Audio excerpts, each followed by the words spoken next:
All right, so we have Dexter here. Difficult result today. How would you summarize today's game? I thought we did well, but obviously when you go 1-0 down quite early, it's always hard to get back. Obviously we had chances, but we didn't get to put them away. But I thought we played well, and we've got to show the next game we'll put away them chances. All right, so going to the second leg, we're going to be on a favorable pitch. So I think most teams will be more comfortable playing there. Yeah. Do you think, and it's just a one goal lead? Do you think that we have the players to actually get the results?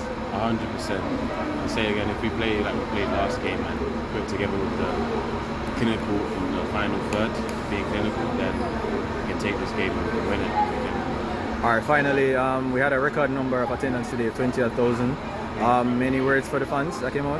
Thank you, man. Thank you again, fans. You know, it's so important to have the fans cheering you on, you know, so we appreciate it very much and keep coming out, keep supporting us. All right, thanks, Dex, and good luck on the second leg. Thank you.